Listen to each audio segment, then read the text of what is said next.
Buenas noches, ¿cómo están? Bienvenidas y bienvenidos a Tiempos Violentos. Son los tiempos que vivimos, qué duda cabe. Si no, pregúntele a las miles de personas que se vieron afectadas por los cortes de autopistas esta mañana. Gente que se trasladaba a sus trabajos, que iniciaba una nueva jornada y que tuvo que enfrentarse a sendos tacos. Una situación desagradable que a más de alguno le trajo algún problema esta mañana. Y desde ya, bueno, mi empatía con todos ellos. Pero ¿quiénes protestaban? Pobladores y pobladores de diversas organizaciones cuyos problemas habitacionales no han sido resueltos. Son personas que viven bajo una gran vulnerabilidad y que cuando prenden un televisor, escuchan una radio o leen un diario, ven que hay una danza obscena de millones de pesos entregados sin ningún tipo de rigurosidad desde el fisco a bolsillos de particulares.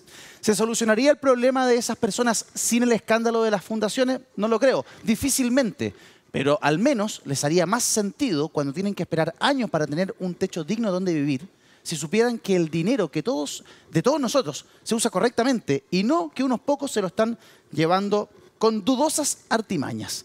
Entre medio de todo esto, el presidente Boric anunció el pacto fiscal para la reforma tributaria. Bueno, desde la UDI ya adelantaron que no estarán sus votos para subir impuestos. Esta discusión tiene para largo. Hoy me visitan en el estudio grandes abogados. Gloria Requena, de Red Protege, el exdirector de la ANI, Gonzalo Youssef, el liberal Rodrigo Rettig y por primera vez con nosotros el director ejecutivo del Instituto Libertad, Luis Pardo. Aquí comenzamos Tiempos Violentos.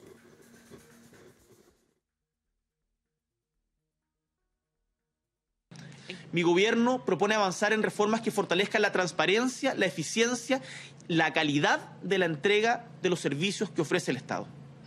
Así, durante los diálogos tributarios hemos identificado más de 20 iniciativas, entre las que destaca la consolidación de la evaluación de los programas públicos, coordinado por una agencia para la calidad de las políticas públicas y un marco normativo común y permanente para todas las transferencias a organizaciones de la sociedad civil. No queremos y no vamos a permitir que la corrupción se instale en nuestra patria. Y en esto tenemos que ser muy claros. Caiga quien caiga. Acá no vamos a hacer ningún tipo de perdonazo ni esconder debajo de la alfombra a quienes han cometido. Ahí teníamos al presidente de la República en la cadena nacional de esta mañana, en la que, bueno, planteó el tema del pacto fiscal, efectivamente, pero que se toma un momento para hablar de los casos que han sacudido, por supuesto, a la opinión pública durante el último mes. No vamos a permitir que la corrupción se instale y lo vamos a hacer caiga quien caiga, entre otras cosas, planteó el presidente Boric. ¿Qué piensan de estos nuestros invitados? 10 segundos de inmediato, comenzando con Gonzalo Youssef. Buenas noches, Gonzalo. Buenas noches. Creo yo que no es el momento de mezclar las cosas. Yo hubiera esperado un poco, hubiese solucionado el tema de las fundaciones, hubiese tratado de calmar el ambiente y luego hubiera buscado un pacto fiscal. Perfecto. No era momento de mezclar, según Gonzalo Youssef. ¿Qué piensa don Luis Pardo, director ejecutivo del Instituto Libertad? Buenas noches, Luis. Gusto tenerlo con nosotros. Buenas noches y muchas gracias por la invitación. 10 segundos para esta palabra del presidente. Ojalá que esta vez el discurso del presidente se traduzca también en hechos concretos. Hemos visto muchos cambios discursivos, muchos anuncios que muchas veces no se traducen en acciones concretas, en este caso en contra de la corrupción que está dentro de su gobierno. Eso que toca don Luis también es algo importante que debiésemos recoger en el programa. Cuando las palabras no se traducen en acciones, cuando se dice una cosa en el discurso pero después en la práctica sucede otra, eso genera un impacto grande en la ciudadanía y lo vimos durante esta mañana en las autopistas de Santiago. Gloria Requena, ¿cómo está? Buenas noches. Buenas Gusto noches. verla nuevamente. La tenía desaparecida el programa, no la había visto. Bienvenida, 10 segundos, por favor. Buenas noches.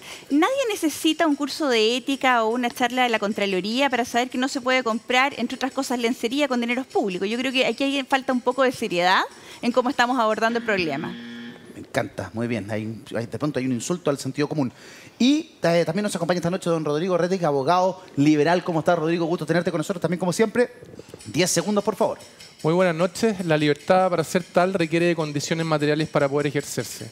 Por lo tanto, me parece que un pacto fiscal es absolutamente necesario, dado los impuestos que cobra Chile en relación al PIB, que son muy bajos. Vamos a hablar del pacto fiscal durante esta noche en el programa. Muy importante esa discusión para poder financiar una serie de cosas que el país necesita, tal como ha anunciado de manera insistente el gobierno. Pero centrémonos en lo que plantea el presidente al comienzo. Se hizo cargo de la corrupción. La corrupción es algo que está instalado en la preocupación. Aparece en las encuestas de la opinión pública. La gente dice, me preocupa lo que pasa en materia de corrupción aquí en el país. Y el presidente dice, bueno, aquí caiga quien caiga. ¿Se puede confiar en lo que plantea el presidente hoy día, Gloria? Lo hace en una cadena nacional, hablando de otro tema, pero se toma el instante para decir no vamos a aguantar la corrupción en Chile. A ver, yo creo que evidentemente uno es el presidente de la República, uno quiere confiar. El problema es que hemos tenido discursos que se contraponen unos con otros. Y eso genera hoy día la molestia de la ciudadanía que se refleja también en la baja en las encuestas. Ahora era esperable que el presidente tuviera una alusión y que esta alusión fuera fuerte a los temas de corrupción. ¿Por qué razón? Porque está pidiendo precisamente un apretón. Al hacer el pacto fiscal implica más impuestos, una mayor recaudación y significa que los chilenos y chilenas van a entregar más de sus recursos al Estado para que éste los administre.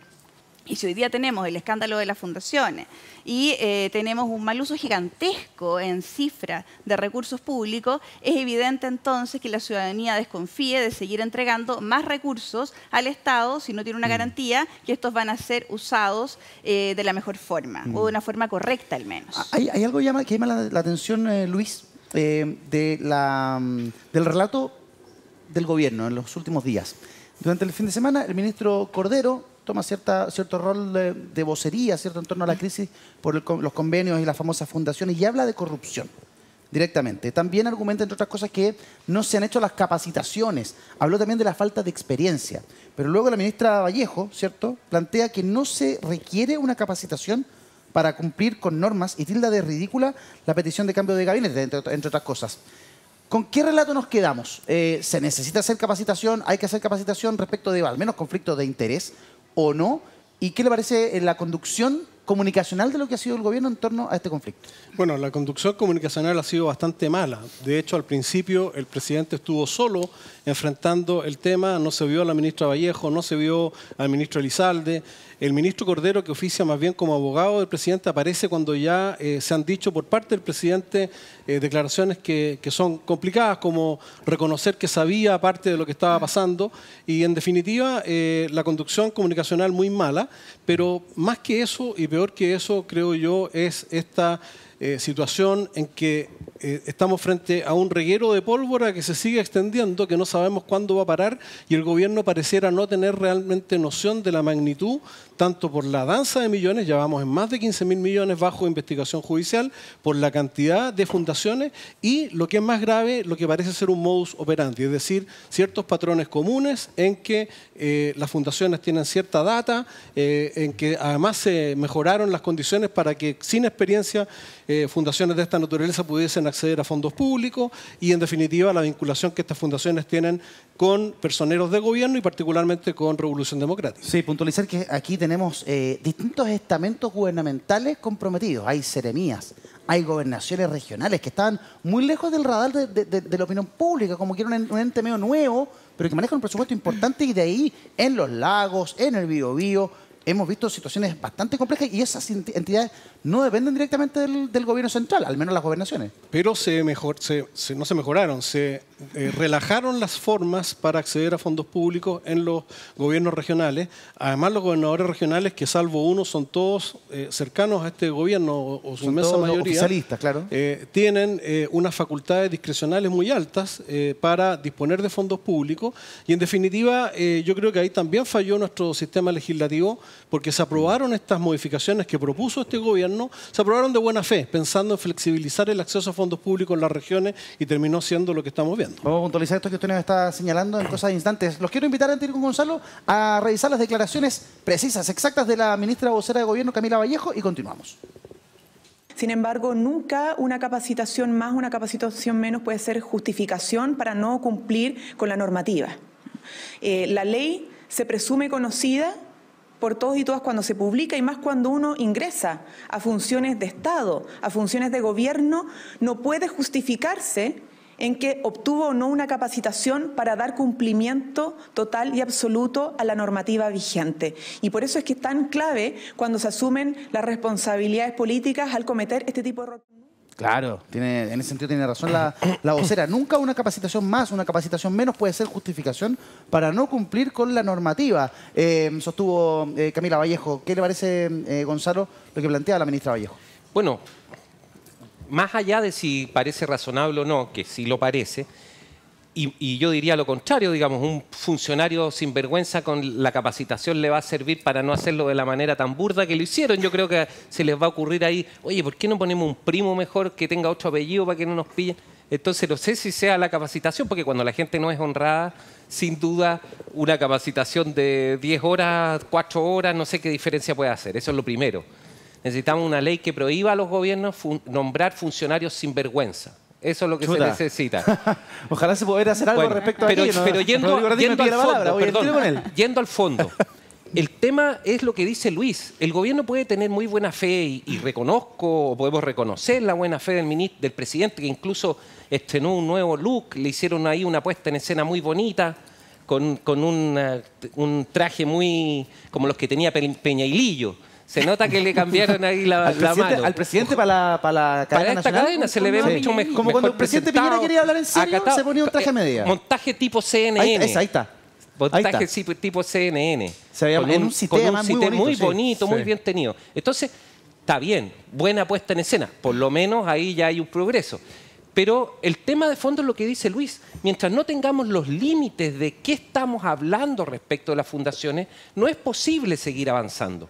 Si no sabemos quién lo hizo, cuánta plata fue, en qué, no sé, si se hizo en una región porque había un caudillo político que era más vivo o que se le ocurrió primero esto, o se hizo en todo el país porque hubo una orden ministerial.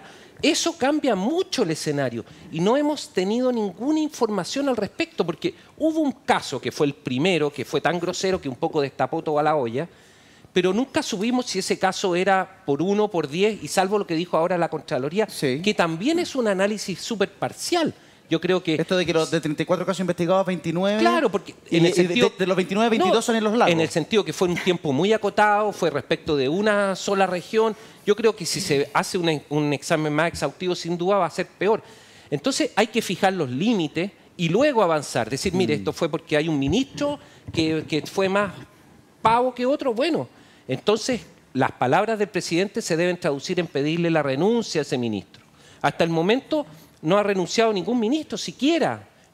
Otros presidentes hubiesen hecho cambio de gabinete. Entonces, si yo digo, miren, yo quiero que esto no siga, pero no cambio los ministros, que es la señal política que dan los presidentes respecto de su mala gestión y su arrepentimiento respecto de la misma, casi un gallito, como que se le está haciendo un gallito al presidente sacando a alguien que él considera cercano y que sin duda a lo mejor también con quien debe tener grandes cuotas de lealtad. Entonces, mientras no se produzca esa solución y tampoco mientras no tengamos los límites, me parece que vamos a seguir empantanados, porque más allá de las buenas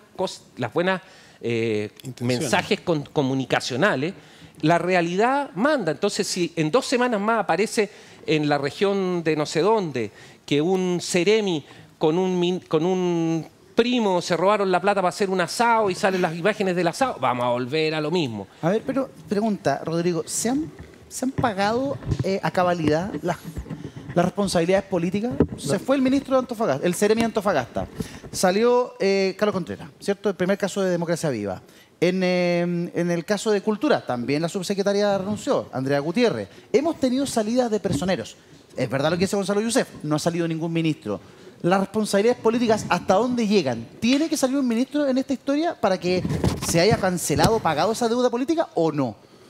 Yo creo que la responsabilidad política aún no se ha facturado en buen chileno. Creo que efectivamente lo que ha ocurrido en este último mes y medio a propósito del caso Fundaciones es gravísimo y debería observar la ciudadanía que en razón de la responsabilidad que le compete al presidente de la República o al mismo ministro que está a cargo de esto, debería renunciar y si no renuncia, pedirle la renuncia al presidente. Los mensajes que dar a la ciudadanía respecto a episodios como los que hemos observado son sumamente importantes de dar.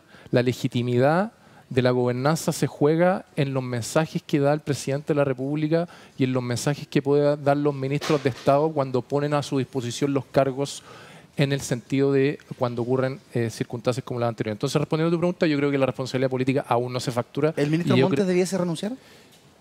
Yo no soy quien para decir si el ministro Montes o el ministro Jackson, pero yo creo que sí debería algún ministro salir en virtud de lo que ha ocurrido en este último mes y medio. Pero yo quiero detenerme en dar un mensaje al que observa. A ver. no hay que confundir, o mejor dicho, hay que separar la paja del trigo. Hay que distinguir que no por el hecho de que exista corrupción se sigue que le vamos a pasar la factura al Estado. Lo anterior es tan absurdo como que a propósito de los casos de colusiones usted quiere pasarle la factura a las empresas y decir que las empresas son todas malas y que las empresas deben cerrar, porque no es así, ¿cierto? No debemos hacer lo anterior y en el contexto de lo del Estado también debemos comprenderlo. Más aún, cuando la eficiencia del gasto público en Chile es de las más altas del mundo. Lo dice el estudio de Afonso el año 2020. Banco Interamericano del Desarrollo el año 2018. La ineficiencia menor de Latinoamérica es de Chile. World Economic Forum 2015-2016. Chile es el estado número 21 más eficiente del mundo en gasto público al lado de Alemania, que era número 20. Mario Weissbluth y Nostroza 2006. Desde el 2006, Chile en el gasto de salud es más eficiente que Suiza y que Noruega y que Canadá. En consecuencia, es muy importante que la ciudadanía comprenda de que si bien hay que exigir que la corrupción se erradique del sistema público, deben identificar cuando en particular la derecha trate de pasarle la factura al Estado, sobre todo en lo que estábamos viendo al inicio, el pacto fiscal. Y con esto termino esta intervención. ¿Por qué? Porque el Estado sí es democracia viva, en el sentido de que hay corrupción y debemos erradicarla. Pero el Estado, ¿saben qué también es? CACEN, 2022. La menor indicador de pobreza de la historia de Chile es a propósito de las transferencias del Estado. Entonces, el Estado sí es un ente necesario, sí debe tener mayor recaudación fiscal porque cobramos muy poco en relación al PIB cuando los países de la OCDE tenían nuestro ingreso. Yo te agradezco, Rodrigo, que nos contextualices respecto de qué es lo que dicen los números, ¿cierto? Que es importante también para decir, bueno, en qué punto estamos realmente, porque uno se ahoga de pronto en la contingencia. Pero, ¿será porque no estamos leyendo la realidad como corresponde? ¿Será porque está pasando bajo el radar la corrupción? Quisiera citar porque la idea de que Chile es un país corrupto está instalada. Sí, por supuesto, pero quisiera citar a Andrés Velasco, economista que todo el mundo valora. En temas de eficiencia, si apretamos una tuerca por acá, otra por allá, erradicamos la corrupción, no se mueve la aguja. Chile cobra el 20% de impuesto en relación al PIB, cuando los países de la OCDE, cuando tenían nuestro ingreso, cobraban el 34%. Estamos 14 puntos de diferencia. Venimos del 2019, Andrónico Luksic, hay que pagar la cuenta. Y resulta que, a propósito, los mismos hierros de la izquierda, el discurso o la discusión pública ha mutado a que los impuestos son malos, de que los impuestos afectan la inversión. Y con esto termino para no latear tanto. La época dorada del capitalismo, señores espectadores, donde más hubo plata en la historia de la humanidad, fue entre el año 1955 y 1960 hasta el año 1975. Coincidió con impuestos de hasta el 90% de los ingresos sobre $200.000 en Europa Occidental y en Estados Unidos. Es decir, cuando más hubo plata en la historia de la humanidad, es cuando más hubo impuestos. Gloria Requena, ¿somos un país corrupto? A ver, la verdad que no somos el más corrupto, digamos, si uno lo mira en la escala global, pero evidentemente que hay corrupción y se está instalando. Yo creo que estamos haciendo, yo valoro los números y las cifras que tú colocas, pero también hay la realidad de la que nos tenemos que hacer cargo. Cuando tenemos manifestaciones de gente que dice que lleva 20 años esperando por una vivienda social, cuando nosotros vemos que el Estado no logra disminuir la masa, digamos, de personal que tiene, cuando tenemos hoy día situaciones que generan una profunda inequidad social, evidentemente que el gasto público no está siendo bien ejecutado. Yo creo que es una lectura bien general, pero no es una lectura, digamos, que a mi juicio se compadezca con la realidad. Chile sigue siendo uno de los países más inequitativos del mundo en cuanto a la distribución de su riqueza. Y eso también tiene un impacto en cómo medimos el gasto público. Yo, respecto al tema de corrupción, yo creo que aquí hay que poner las alertas en su minuto. Yo creo que se ha reaccionado mal. Y quiero decir algo respecto a lo que se había señalado antes.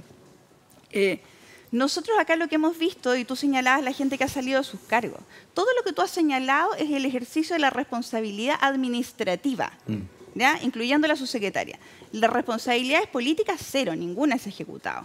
Yo sé que a ningún presidente de la República le gusta que lo pauteen o que le digan cuándo debe cambiar su gabinete. Que la oposición le diga, sácame a este ministro. Claro, y evidentemente, y lo hemos visto muchas veces en muchos gobiernos, que entre más se lo pidan, menos lo va a sacar porque no quiere actuar en base a la presión que le ejerzan. Pero es evidente que hoy día, con la baja que tiene hoy día el gobierno, con la sensación profunda de indignación que tiene la ciudadanía, un cambio de gabinete no solamente es la medida justa y necesaria, Gloria, sino que además sana para efectos de cambiar el rumbo en lo que se está haciendo. Perfecto. Y respecto de las capacitaciones, que haya aparecido el argumento de que no se hizo una capacitación y que la inexperiencia... O sea, ha sido bien transversal la condena a esa declaración que emana desde el propio ministro Sí, Cordero. yo te quiero contextualizar eso.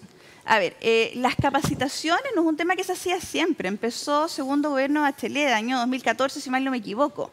¿Y qué es lo que se hace? La Contraloría ofrece una capacitación que no es solamente para su secretario, ministro, era para todo aquel funcionario público que la quisiera tomar.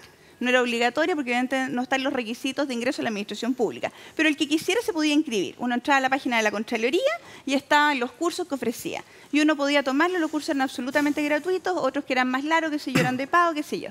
Pero existía la posibilidad y siempre se hicieron los cursos. Vuelvo a repetir que no eran obligatorios. Sí. Pero hoy día es absurdo plantear eso. La administración pública y el Estado no es un centro de aprendizaje, no es un centro de formación y por lo tanto no es el lugar donde el funcionario que va a manejar miles de millones, porque eso es, que son de todos los chilenos y que están destinados a satisfacer necesidades importantes y de colectivos vulnerables en los casos que hemos visto, sea para ir a aprender cómo se ejecutan. Yo encuentro que eso es vergonzoso. Miren lo que plantea Absolutamente reprochable el comentario. Perfecto. Miren lo que plantea Francisco Leturia, que es presidente del Consejo para la Transparencia. Un test básico. Mira, Transparencia propone un test básico previo a asumir cargos públicos, más que una capacitación. El presidente de Leturia acotó que está buena la idea de avanzar hacia allá, pero tiene que ser un requisito de entrada. Una persona que no sabe lo que son los conflictos de interés no debiera tener ese cargo. ¿Te puedo poner una? Gloria. Muy corta. ¿Sí? En España, por ejemplo, si yo quiero ejercer en la administración pública, no basta que yo tenga mi título profesional, tengo que pasar un examen de ingreso a la administración pública. Yo creo que eso debería ser sano y aplicable a nuestro país perfectamente. Perfecto. Vamos a seguir conversando con nuestros invitados, pero denme un segundo, por favor, que quiero saludar al diputado radical y presidente de la Comisión de Cultura, Alejandro Bernales, ¿cierto? Buenas noches, diputado del Partido Liberal, me corrigen. Liberal. Sí. Mil disculpas, diputado. Perdone. Hay como dos. No se preocupe. No sé quién se me va a enojar más, si los liberales o los radicales, pero le pido disculpas a usted. ¿Cómo está, diputado? Buenas noches. Está al lado tuyo, ¿no? Aquí está Retic, mire, Sí. salúdelo. Retic es el que más se va a enojar. Gracias, Rodrigo, Retic es el que más se enoja, sí. por la corrección. Mil disculpas, diputado. Oiga, vamos a hablar está bien. de cultura, que es un ministerio que ha estado bien terremoteado en el último tiempo, ha tenido harto escándalo, harto problema el ministro de Aguirre. El último de ellos tiene que ver con la subsecretaria, con la Seremi de las Culturas de la Región Metropolitana, Alejandra Jiménez, ¿cierto?, del Partido Comunista, quien trabajó en la ONG El Circo del Mundo Chile. Y que ella misma le dice al ministro cuando la iban a llevar a la subsecretaría, yo transferí plata a esta fundación o a esta ONG. ¿Qué antecedente maneja usted respecto de esta historia? Sí, a ver, nosotros ayer en la comisión tuvimos una sesión especial donde citamos la semana pasada al ministro de las Culturas, junto además a la subsecretaria de Patrimonio, cuya cartera todos conocimos la semana pasada, el robo de los computadores, y al día siguiente que hicimos esta citación ocurrió lo de la subsecretaria de las Culturas, Sí. Andrea Gutiérrez, ¿no? Y por lo tanto igual la citamos para este día, para esta semana, el lunes, ayer. Y bueno, la subsecretaria de las Culturas no llegó a la comisión por razones obvias, ¿no? Porque ella presentó justamente su renuncia. Y en esta comisión el ministro se refirió justamente al tema que tú estabas abordando, Eduardo, respecto a la Seremi de la región metropolitana, respecto que él efectivamente cuando le dicen que asuma la subrogancia del ministerio, de la subsecretaría de las Culturas, Sí. ella le comunica que ella también había firmado un convenio con una organización a la cual ella había trabajado hace un par de meses antes. Yo qué es lo que diría en este caso y hacer el paralelo entre ambas situaciones. La subsecretaria de las Culturas renunció a su cargo, ¿cierto? Porque ella reconoce en una carta que cometió un acto administrativo que no debió realizar. Claro. Y ella decide dar un paso al costado para no generar más ruido en este ministerio y ahondar, ¿cierto?, en las críticas, en una serie de situaciones que hoy día vemos a través de los medios de comunicación y públicamente. Dicho eso, además con un sumario, se anunció también un sumario a la renuncia. Entonces, la subsecretaria, decide dar el paso al costado para no generar más ruido en el gobierno, para decirlo claro, ¿no? Sí. Situación similar hizo Patricio Fernández, recordémoslo. Así es. Patricio Fernández, a pesar de que tenía mucho apoyo de algunas organizaciones, él también comprendió que estaba generando ruido en otras organizaciones que deben que ver con derechos humanos por alguna cuña que dio. No, dice, bueno, si yo soy una piedra de tope, decido salir para que, en el fondo, el gobierno pueda seguir con su transitar en esta comisión para la conmemoración de los 50 años. Lamentablemente, nosotros lo que vemos, y lo digo así, la Seremi de las Culturas tiene, parece, otra mirada, que ella, lo que sabemos hasta el momento, no ha salido su cargo. No. El ministro fue bastante duro y dijo que él, bueno, le iba a hacer todos los pasos administrativos respecto a la probidad, ¿cierto?, de esta situación, dijo respecto que a los si sumarios. correspondía a la renuncia, se la iban a pedir. Y si se correspondía, se le iba a pedir. Entonces, ¿qué situaciones tenemos? Una persona que, a pesar del acto administrativo en el fondo de la denuncia que se hace desde el mismo ministerio, ¿no?, decide salir antes entendiendo que hay un error, y hay otra que quiere esperar el sumario administrativo, por lo que estoy viendo yo hasta el momento, ¿no? Sí. Que estamos esperando que se le aplique un sumario administrativo y que el sumario administrativo determine si estuvo bien o mal lo que hizo. Entonces aquí tenemos dos situaciones en paralelo, con mirada, podríamos decirla desde el mundo, desde la mirada ética, ¿no?, del funcionamiento público, que una decide salir por su propio medio y otra decide quedarse. Yo me pregunto, diputado, uno entiende que se ve mal, ¿cierto? Que una persona que trabajó en una ONG después es autoridad y transfiere dinero o firma un decreto que entrega dinero a la misma fundación. Ya, pero ¿es ilegal? ¿Corresponde? ¿No corresponde? ¿Cumple con los requisitos? Si la fundación, la ONG que va a recibir el dinero, efectivamente va a realizar un trabajo bien hecho, ¿queda topada si es que la persona que trabajaba con ellos anteriormente luego es autoridad? Sí, que aquí el tema, yo creo que la subsecretaria de las Culturas marcó una vara, hay que decirlo. Uno puede estar en acuerdo o no, pero puso una vara. Y ella dijo que hubo un error, esto no se debía hacer porque el procedimiento administrativo dice que no se debe hacer, que ella debió inhabilitarse y salió. No esperó el sumario administrativo, esperando que por aquí aparezca alguna mirada distinta. No, ella salió. Claro. Lo que vemos con la Seremi, otra mirada, ¿no? O sea, no corresponde al mismo camino que tomó la subsecretaria, porque hay que decirlo, ante el mismo, para cualquiera de nosotros que está mirando el programa, ante la misma acción, yo imagino que es la misma consecuencia, ¿no? Debiese. Entonces, si la subsecretaria, porque son casos iguales, la subsecretaria firmó un convenio con una organización que había trabajado hace 2 meses atrás. Claro. La Seremi firma un convenio con una organización que también había trabajado hace poco tiempo.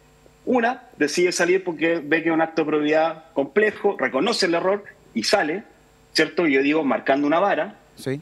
Y la otra persona, muy por el contrario, que comete lo mismo, dice yo me quedo. La Seremi en el caso de Alejandra Jiménez, la Seremi de Cultura de la Metropolitana, ¿cierto? No solamente ella había trabajado, ella había cofundado esta ONG, el Circo del Mundo Chile. Y la verdad es que esta situación... Y lo otro es que uno ya en el terreno de la especulación, si es que Andrea Gutiérrez no hubiese salido y no se hubiese requerido una nueva subsecretaria o subsecretario, ¿habríamos sabido? La verdad, uno queda ahí con la duda. Diputado liberal, Alejandro Bernales, gracias por habernos acompañado esta noche en el programa. Que esté muy bien. Un gusto saludarlo. Un gran abrazo, salud y espero algún día estar ahí con usted. Encantado. Lo juntamos aquí con Rodrigo Rettig me lo permite. Rettig, ¿usted cede el cupo liberal que tenemos? No, tiene que dejar la chapita para que... Es muy bueno, muy bueno. No, Rettig es nuestro mejor representante. Mire, yo tengo aquí la chapita del Partido Liberal de Chile. Mire. Y Rettig tiene ahí la del Partido Liberal canadiense. Canadiense, sí. Eso. Muy crudo para sus cosas. Pero liberal, sé que está la llave en el corazón. O le pasamos ambas para que yo vaya con las dos para el próximo programa. Grande, diputado. Tremendo. Abrazo, diputado, que esté bien. Un abrazo. Buenas noches. Chau, cariño a todos. Chau. Nos vemos, que esté bien, gracias. Oiga, entonces uno empieza, hablamos de corrupción y después empiezan a aparecer casos. Que la subsecretaria, que la Seremi, que la Serenía de no sé dónde, que el gobierno regional. Y dice, ¿dónde paramos? Volvemos a la pregunta original. ¿Somos un país corrupto, Luis? Bueno, yo creo que la factura no se ha pagado porque no sabemos todavía cuál va a ser el monto. Claro. Esto sigue creciendo y yo me imagino que el gobierno se está reservando, va a tener que hacer un cambio de gabinete, pero ese cambio de gabinete además va a tener una connotación política importante porque ese cambio de gabinete implica que quienes llegaron al gabinete muy empoderados y con este discurso de superioridad moral son los que hoy día le están causando este daño gigantesco al propio gobierno y en paralelo, el socialismo democrático aparece por lo menos tomando distancia de estos actos de corrupción. Ahora, respecto a lo que señalaba recién el diputado Bernal, yo creo que tenemos un problema con los estándares. Yo creo que está bien el análisis político que él hace, pero no podemos esperar a que si algo haga ruido y en función de si le haga ruido al gobierno, me aparto o no me aparto de una función que además es un cargo de confianza, como es una seremía. Yo creo que acá hay un problema serio de los estándares y yo creo que lo que dice Francisco Javier Leturia de poner ese estándar inicial está muy bien, pero yo creo que aquí los que cometieron esta falta y estos delitos saben perfectamente bien que había inhabilidades que no estaban respetando, que habían situaciones que eran totalmente imprudentes y yo creo por lo mismo que si esto se produjo en la magnitud que estamos viendo es porque todavía falta mucho, todavía que lamentablemente va a seguir apareciendo. Y una palabra breve respecto a lo que dijo Rodrigo.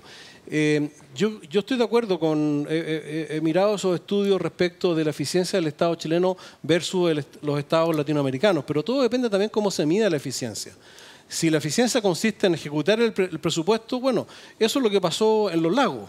En los lagos, pero en forma totalmente inusitada, se produjo algo que se produce normalmente al final de los periodos de todas las organizaciones públicas. Hay que ejecutar el presupuesto. Ahora, ¿sí? en los lagos, en buen chileno, se fueron a chancho, o sea, fueron varios miles de millones de pesos que asignaron en forma bastante poco rigurosa a fundaciones y organizaciones de la sociedad civil. Pero ahí tenemos un ejemplo, o sea, los lagos a lo mejor en un estándar está ejecutando el presupuesto, pero lo está ejecutando bien. En salud, mencionaba Rodrigo, bueno, en salud Chile ha venido aumentando enormemente el presupuesto, efectivamente se ejecuta porque la demanda es enorme, pero las listas de espera yo no sé si serán igual de grandes en Canadá y en otras partes, pero hay otras variables que esos estudios no miden, que es por ejemplo la subutilización de toda la infraestructura de salud pública que tiene el país. Entonces, claro, nos gastamos toda la plata que entra, supongamos que se gasta bien, ¿no es cierto? Pero tenemos un problema de eficiencia y ahí es donde yo echo de menos las medidas de modernización del Estado, porque no solamente se trata de transparencia y probidad, también se trata de eficiencia. Fíjese que usted está hablando de la gobernación regional que dirige el señor Patricio Vallespín, en la región de los lagos. Hay 29 convenios que están en la mira en estos momentos. 22 de los 29 son en la región de los lagos. ¿Y qué dijo el gobernador? No hay que alarmarse. Ahí está en pantalla. No, Tranquilain John Wayne, Vallespín e ilegalidad de convenios con fundaciones en la región de los lagos. Es como el audio, tienen que estar tranquilos, tranquilícense. No, estamos súper tranquilos. Ahora, puede que esté en lo correcto y resulta que todos somos unos mal pensados y esta cuestión está todo. Pero es evidente que largaron una cantidad de plata enorme sin hay una fundación participa, ¿no? Sí. 1.200 millones de pesos. ¡Pum! Directo. Vamos a la pregunta. ¿Somos un país corrupto? Ni mucho ni muy poco, como todas las cosas. Somos corruptos en ciertas cosas. Pero Chile no es un país corrupto. Si tú quieres pagarle a un juez para que te salga una sentencia, no lo vas a poder hacer. Si tú quieres pagarle a un fiscal para que no te investiguen, no lo vas a poder hacer. Si tú quieres parar a pasarle plata a un carabinero para que no te va a pasar un parte, no lo vas a poder hacer. Entonces, Chile, en términos relativos, no es un país corrupto, pero hay espacios que se prestan para la corrupción. Y un espacio que está apareciendo son los gobiernos regionales. A mí nunca me gustó esta idea de estos parlamentos regionales en un lugar en que no hay verdaderos países, porque estos consejos regionales son una especie de parlamentos chicos. No sé para qué, porque lo que hacen en definitiva es distribuir recursos. Lo que deberían haber en cada región son 5 ingenieros civiles que resolvieran a quién le dan la plata y no como se hace ahora que cada consejero se arregla con los del consejeros del otro. Así es, puras cuotas. En los gobiernos regionales se reparten cuotas de obras. Y esto, cuando además hay un control de un sector político nuevo, sin historia, sin responsabilidades, se genera corrupción, se da un espacio a la corrupción. Entonces yo creo que es ahí donde tenemos que primero, estableciendo los límites, verlo cómo lo vamos a ir atacando, porque no somos ni el país más corrupto ni el más honesto. Eso, digamos, aunque parezca una perogrullada, es así. Y si queremos controlar este problema, bueno, que nos digan, como dice Luis, cuánta plata falta. Y si tú me dices, bueno, y si la fundación a lo mejor gastó bien la plata, ¿cómo se llamaba la fundación? La última, la de cultura, el Circo Mundo Chile. Circo Mundo Chile. No prejuzgue al arte, ojo. No quiero prejuzgar al arte. Solo decir que hay muchos nombres. Hemos visto también en las redes sociales algunos montajes de obra, no sé si les han llegado, que se hacen una obra. No quiero criticar el arte porque efectivamente ahí hay digamos, es muy malo cuando se dice, mire, esta muestra es política, el arte es así, digamos, es disruptivo y nos tiene que provocar a veces un dolor de guata, no sé. Ai Weiwei tiene una foto de una mano con un dedo levantado con la plaza de Tiananmen en el fondo. Y esa foto uno pudiera haber dicho, oye, pero esto no es arte. Bueno, ese es hoy día uno de los íconos culturales de del siglo XX. Entonces hay que ser cuidadoso con eso del arte. Pero quiero decirte en el fondo con este prejuicio, digamos, es que si la fundación no es Las Rosas, no es el Hogar de Cristo, no es el refugio de Cristo, no es Techo, ya yo me pondría al tiro muy sospechoso respecto a lo que está pasando. Mira, yo hoy día en la mañana escuché un testimonio en la radio. Un funcionario público. Dice, yo trabajo en tal repartición en Coyhaique. Dice, bueno, cuando llegó este gobierno nuevo, esta gente nueva, lo que uno lo hizo cuando llegó fue mirar a los funcionarios de carrera. Entonces seguíamos los funcionarios de carrera, ese tipo te enseñaba, esa persona te enseñaba cómo era la pega, qué es lo que se hacía y qué es lo que no se hacía. Y así uno aprendía. Y después se iba capacitando. Cuando llegaron este nuevo gobierno, no pescaban a los de carrera. No pescaban, no les importaba, no los tomaban en cuenta. ¿Es verdad eso? Discutían, no sé qué. No los tomaban en cuenta a los funcionarios de carrera. Y sin embargo, nosotros hoy día, por ejemplo, nos piden cosas como hacer la capacitación de género. Entonces decía, yo no sé dónde están las prioridades, porque nos piden que hagamos la capacitación de género, pero ellos no se capacitan respecto de la pega misma. Esto lo decía el señor en la radio de manera muy vehemente. Yo me quedé pensando, iba manejando, me quedé pensando, chuta, ok, hemos hablado de los convenios, de las fundaciones, hemos sabido de escándalos en corporaciones, en municipios, pero no hemos ido a la plata chica, no hemos ido a la caja chica, hemos pensado, no sé, en los viáticos. ¿Cómo se pagan los viáticos en Chile? En todas las instituciones. ¿Quién controla los viáticos? ¿Quién timbra los viáticos? ¿Quién los informa? ¿La Contraloría tiene, ojo, poder y fuerza sobre los viáticos? Yo digo, chuta, ahí capaz que hay una caja chica que termina siendo la acumulación muy grande y de la cual jamás hemos hablado, Gloria. Bueno, Contraloría respecto a ese tema, viáticos, pasajes, qué sé yo, tiene un control que es permanente. Está dentro de los que está identificado entre las matrices de riesgo. Es un elemento crítico. Hemos sabido, digamos, de situaciones complejas con el tema de viático, de que había gente que se compraba pasajes a última hora, en primera clase, para después devolvérselo en concomitancia con las agencias de viaje, para terminar viajando bastante más tarde en clase turística con toda la familia. Claro. Sí, evidentemente, todos los espacios. ¿Sí? Yo creo que el gran problema acá no es de normas. Yo cuando acá se habla, aquí se ha señalado de que el problema es que los límites no están claros, perdón señores, los límites están tremendamente claros. Las platas públicas no se pueden gastar en gastos personales, no son para los amigos, ni son para hacer proyectos irrelevantes respecto de recursos escasos en un Estado que está pidiendo más recursos y más recursos para cumplir necesidades esenciales. Entonces, yo creo que las reglas están clarísimas. Si el problema no es la regla, el problema no es la capacitación. El problema es el sujeto que tiene a cargo las platas públicas y el uso que les da. Y acá yo vuelvo a preguntar, porque aquí en toda esta discusión pública y los comentarios que han hecho las autoridades, pareciera que aquí la subsecretaria o el funcionario X firmaba los actos y nadie más los veía.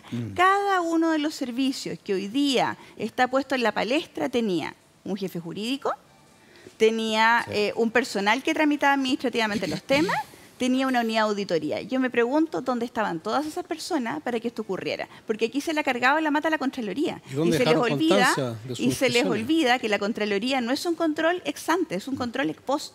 Sí. Por lo tanto, va a revisar una vez que el acto se ha ejecutado, no antes. Sí. Salvo que sea con toma de razón, en cuyo caso tiene un rol en el tema para que el gasto se pueda producir. Pero como tú señalabas, la caja chica y el resto es un control ex post. Lo vamos a revisar si es que está dentro de la auditoría diseñada. Entonces, evidentemente lo que tú señalas, pueden haber millones de cosas que no estamos viendo. Aquí fue una muestra respecto de gastos grandes y no sabemos qué está pasando con el resto tampoco. Rodrigo Artig. Sí, yo quisiera abordar un poco lo que dijo Luis sobre la eficiencia. Y me parece que esta es la discusión madre y central respecto al camino y la ruta de la política hacia el futuro. Me parece que el gobierno tiene que querellarse en todos los casos. Me parece que hay que tener responsabilidad política y algún ministro debe renunciar o en su efecto el gobierno debe sacar a algún ministro. Pero dicho lo anterior, sobre la eficiencia del gasto público y que siempre debe mejorarse esa eficiencia, usted tiene que entender, señor que está en la casa y señor que está en la casa, el puzzle de la política. Y usted tiene en la discusión pública dos visiones contrapuestas desde la historia de la humanidad. El rol del Estado activo o el rol del Estado a su mínima expresión.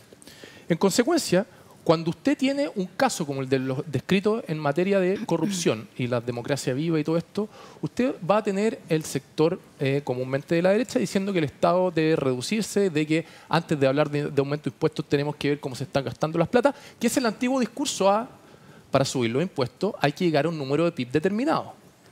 ¿Cuál era ese número PIB determinado? Bueno, nos explotó la sociedad el año 2019 y ya teníamos los ingresos PIB que tenían los países de la OCDE para tener mucha mayor carga tributaria al año 2019. Entonces, como la discusión muta y ya es necesario subir los impuestos y hablar del PIB parece que no es tanto un argumento, ahora la discusión pasa a que el caballito de batalla es que hay que ser eficientes con la plata.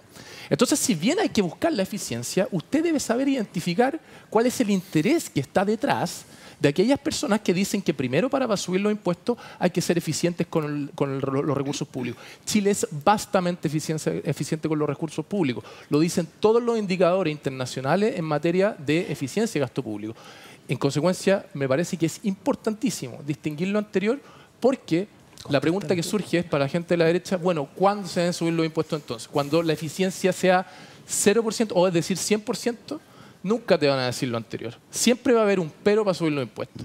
¿Y por qué? Porque hay una discusión ideológica central detrás que tiene que ver con filosofía política, que tiene que ver con el rol de cómo las personas se desarrollan en una sociedad, el rol también del mérito. Ahí hay un tema súper importante en materia de discusión política.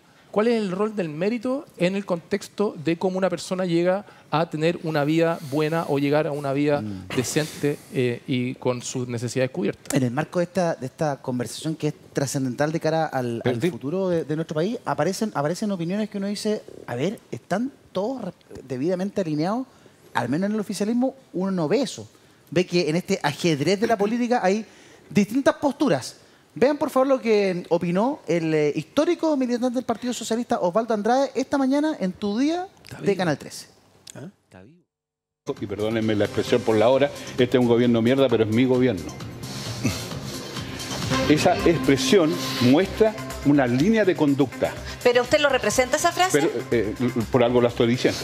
Usted comprenderá ¿Pero que hasta cuándo ¿hasta cuándo la tolerancia? Porque yo me imagino que también hay un nivel de tolerancia. No diría cosas que no me representan en este programa.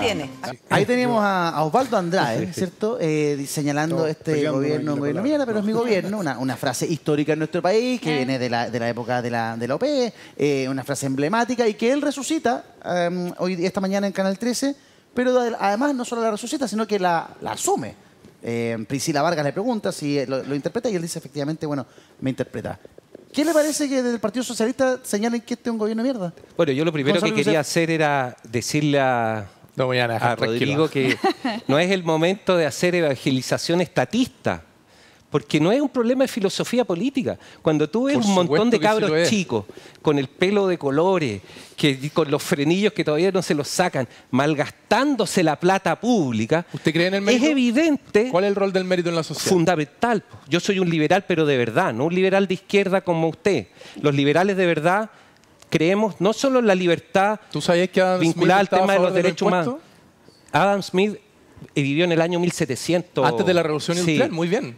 Así que esos ejercicios de política barata conmigo no funcionan porque después puedo explicar por qué efectivamente le puedo explicar cuál es la raíz del liberalismo. Pero el liberalismo clásico, el que representa a Luis, el que está en Chile Vamos, ese liberalismo, que es el liberalismo que no pacta con el Partido Comunista. Francis Fukuyama, el padre y un cientista político que me imagino que conoce, justamente distingue, dice, mira, están los liberales verdaderos, los que entienden que el papel del Estado es limitado, y están los liberales estatistas que pactan con el Partido Comunista, y están los californianos que dicen que son liberales. Esos no son liberales, los liberales de izquierda. Qué buena discusión. Porque uno no puede creer en que el ser humano tiene la mitad del cerebro bueno para tomar decisiones, pero para tomar decisiones económicas no funciona.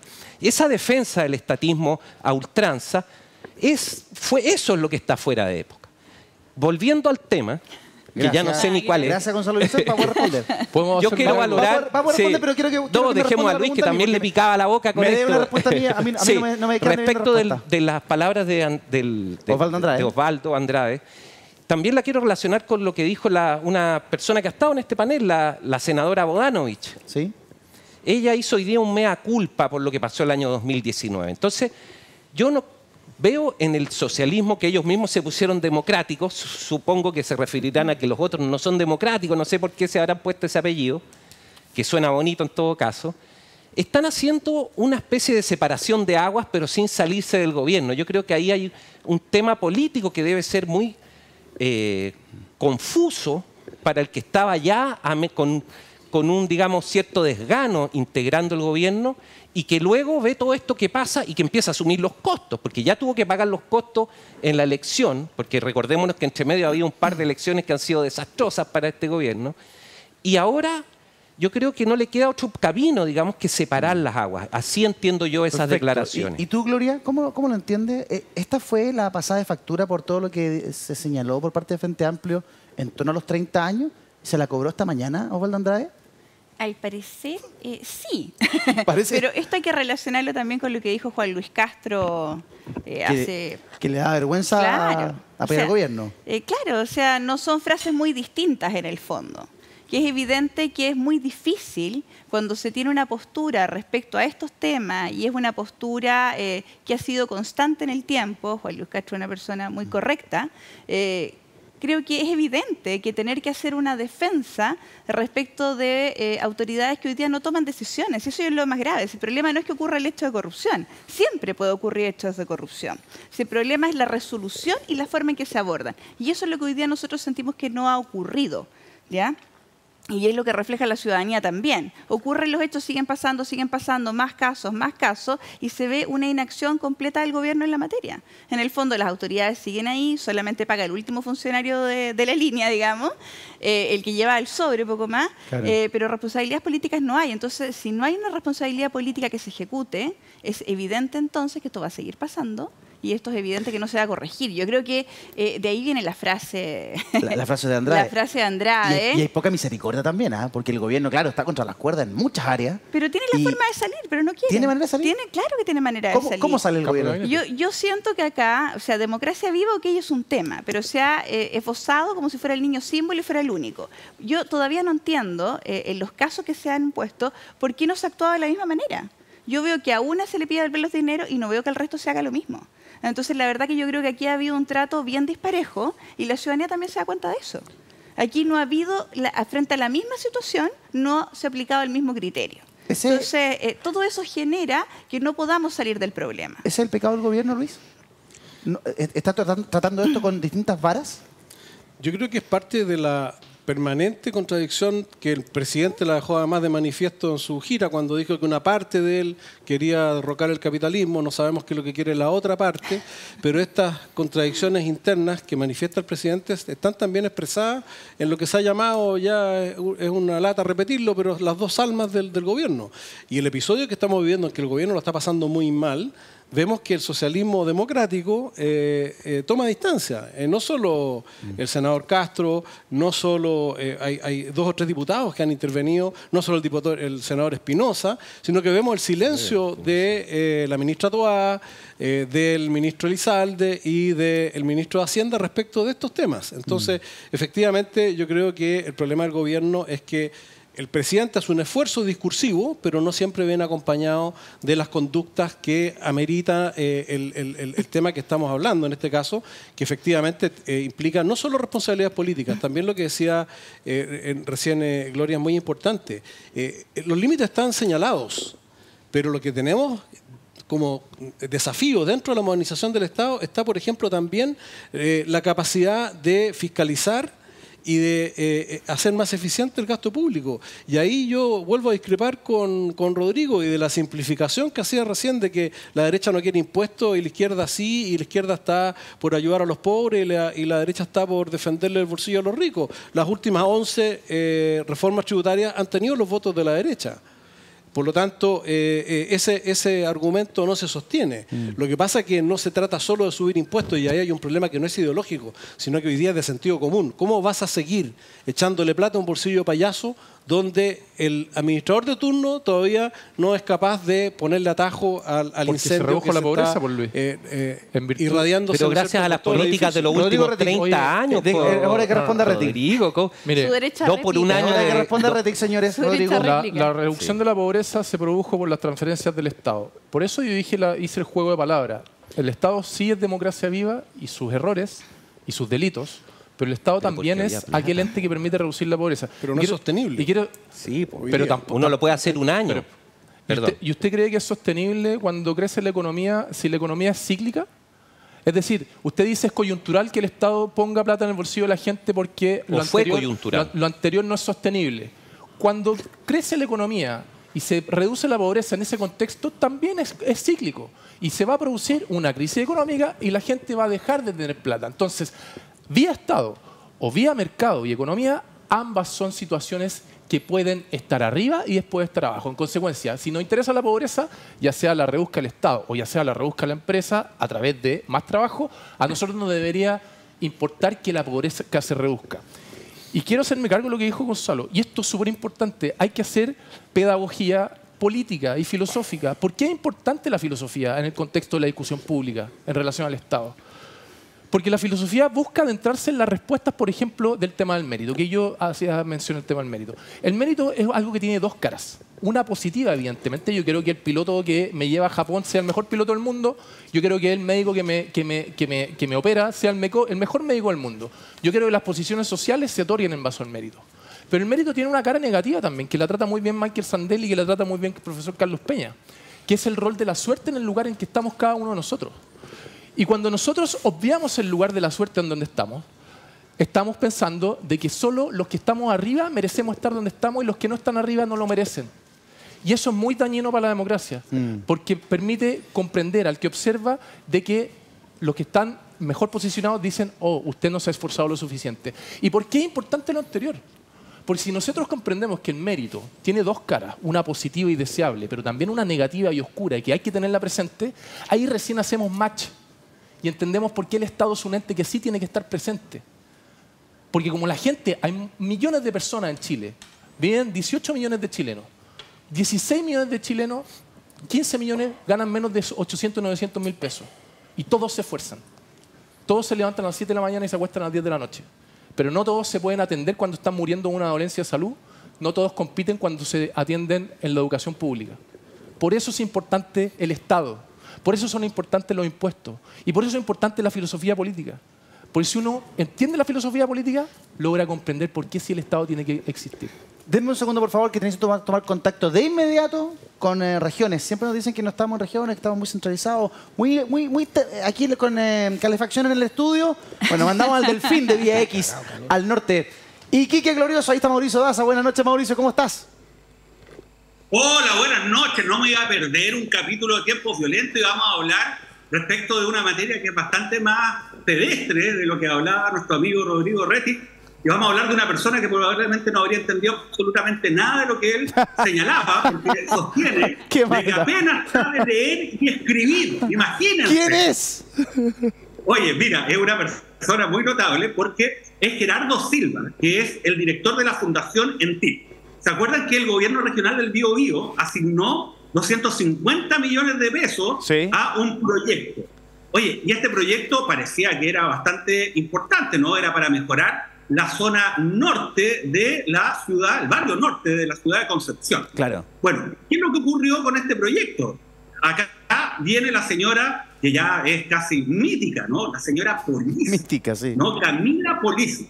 Oye, notable este personaje, Eduardo, porque mira, este personaje arrendó, aunque sea increíble, una nueva figura, ¿no? Arrendó una fundación. Pero en el fondo, ¿qué es lo que hizo? Ella fue donde este señor Silva, que tenía una fundación pequeñita, que se dedicaba a proyectos chicos, llegó y le dijo, mire señor, yo soy la señora Polisi, fui candidata a la alcaldía de Concepción, o sea, soy importante, y hagamos una cosa, mire, yo a usted le voy a hacer un proyecto para que usted lo presente al gobierno regional. Y este proyecto va a ser mejoremos el barrio norte de Concepción. Usted lo único que tiene que hacer es firmar lo que yo le voy a pasar, usted recibe las luquitas y yo se las administro. Y un cuarto de eso yo se lo entrego a usted. ¿Qué tal? Fácil. Listo. Oye, al señor Gerardo Silva le sonó increíble esta cuestión. Oye, lo hizo, pero el problema es que finalmente esto no fue al barrio, a lo mejor al barrio norte de Concepción, sino fue básicamente a pagar otros gastos. El más llamativo es lencería. Yo no sé si esa lencería fue destinada finalmente al barrio norte de Concepción. Pero uso personal. Claro, pero finalmente no era para este punto. Se gastó en restaurantes, ropa de marca. Y ahora, en una declaración insólita, ¿no? Este señor Gerardo Silva no solamente reveló de que esta señora Policis fue y se acercó, ¿no? A decirle, mire, ¿sabe qué? Una grabación que nosotros también compartimos el día de ayer en Tiempo Violento, donde él decía, oiga, ¿sabe qué? Usted se olvidó de esta cuestión, si al final usted no tiene idea, ¿no? Y no le diga nada al gobierno regional ni al que está fiscalizando porque ya no le importa. Ellos también se olvidaron. Sino que ahora, fíjate lo que dijo. Es una cosa realmente notable. ¿Qué pasó? Mire, lo voy a decir literal. El señor que había postulado y que prestó la Fundación Palarrián. Gerardo Silva. Dice, yo nunca postulaba proyectos porque no sé hacerlo. Yo no sé leer ni escribir. Ay, ay, ay. Y nadie me lo hacía porque yo no sé hacerlo. Fíjate, ahora dice estos señores que no saben leer ni escribir. Bueno, podrán abusar de él, ¿no? Pero yo creo que también es una aclaración un poco inverosímil. Y esto da cuenta también, en cierta medida, de lo inverosímil que es este caso, que claramente es un hecho de corrupción, ¿no? Y que a la señora Policia hasta el momento no se la ha encontrado, más allá que la pedí, dice que no ha salido de Chile, pero no se sabe en qué lugar esté. De repente me la encuentro por acá, por Iquique, ahí le aviso. Oye, y te aviso, Mauricio, que te tengo un último antecedente. Mira, atención. A ver. Gobernador Díaz se enteró en un matinal que su jefe de gabinete habría conocido en abril del caso Polici. O sea, en la gobernación ya habían antecedentes, se sabía de lo que estaba pasando con el caso Polici. Y se enteró además por la televisión el gobernador. ¿Qué te parece? Pero ahora vamos avanzando, ¿no? Porque antes se enteraban por la prensa, ahora son más específicos por los matinales. Es una franja horaria. Antes habían cometido... Absolutamente. Oye, Eduardo, antes eran errores. Claro. Ahora resulta que esta gente no sabe ni leer ni escribir. Es un asunto que es inverosímil. O sea, es un descaro completo. Yo creo que acá lo que corresponde, mira, esta señora Policis fue y se acercó a estas personas básicamente para tratar de que no declararan la verdad frente a la fiscalía. O sea, una investigación penal en curso por hechos de corrupción que son graves. Claro. ¿No? A mí me gustaría que la fiscalía estuviera ya pidiendo una formalización, a lo menos por el delito de obstrucción a la investigación, y que a esta señora la encontraran. Claro. Oye, están buscando y todavía no la pillan, y no anda como si nada. El señor Silva le hace un llamado público y dice, doña Camila, por favor, enfréntese a la justicia y dé la cara. Y señaló que anda arrancando la señora Polici, plantea el señor Gerardo Silva, una cosa bien parece una serie de televisión, la historia de Polici directamente. Usted, amigo mío, está en Iquique, glorioso, tierra maravillosa, tierra de campeones, y entiendo que grabó imágenes, además, con un pulso bastante respetable, miren. Mira, esa es, a ver, ahí van a ver, hace algunas horas atrás, esta es la imagen de Iquique. Qué lindo. De noche, una ciudad, no solamente de campeones, sino una ciudad que evoca, ¿no?, eventos gloriosos de nuestra historia. Está muy linda Iquique, ¿no? Yo creo que se ha recuperado. Hablando de tiempos violentos, Iquique ha vivido tiempos violentos, ¿no? Sí, respecto de hechos muy graves de delincuencia, ni hablar a Hospicio. Nosotros hemos hablado con el alcalde de Hospicio, y afortunadamente yo diría que por lo menos la ciudad se ve mejor que hace algunos meses atrás, pero eso no significa que estemos todavía en forma en aquel ámbito, ¿no? Claro. Y bueno, se sabe que el flagelo de acá también el tráfico de drogas es importante. Sí, pues. Entonces, bueno, ciudad que ha sufrido harto de estos tiempos violentos, los cuales nosotros hemos tratado de colocar un foco lejos del sensacionalismo, ¿no? Y tratando de un poco revelar cuál es la dinámica y las medidas que se adoptan por parte de la autoridad. Sí. Así que encantado de estar acá, pero ya el día de mañana vuelvo al estudio con ustedes. Extraordinario. Te mando un abrazo, Mauricio. Éxito en todo lo que estás haciendo por el norte. Envíenos a la cuenta del canal de Instagram o a través de Twitter. ¿Qué ciudad quieren que Mauricio vaya y visite? Porque se viene muy pronto Tiempos Violentos on Tour. En el verano tenemos carpa, randada y todo. Abrazo, Mauricio. Cuídate mucho. Que esté bien. Nos vemos. Chau. Nos vamos a instalar en las plazas de las principales ciudades del país durante la primavera y el verano. No hay problema. Un saludo a los panelistas. Se viene la carpa ahí en el Marga Marga en Viña. Al lado de Loni estamos nosotros. Abrazo, compadre. Cuídese. Que esté bien. Chao. Un grande, Daza. ¿Qué me dicen del caso Polizzi?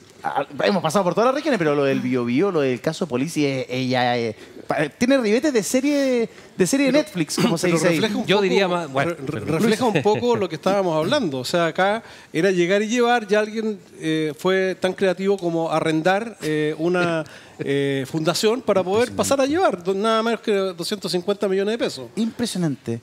Ahora, esto es lo que sabemos hasta el momento y de ahora. Pero hacia el pasado, hacia atrás, si empezamos a revisar no había la permisividad que se estableció ahora a partir de la ley de presupuesto para poder acceder, porque antes se exigía además estados de avance.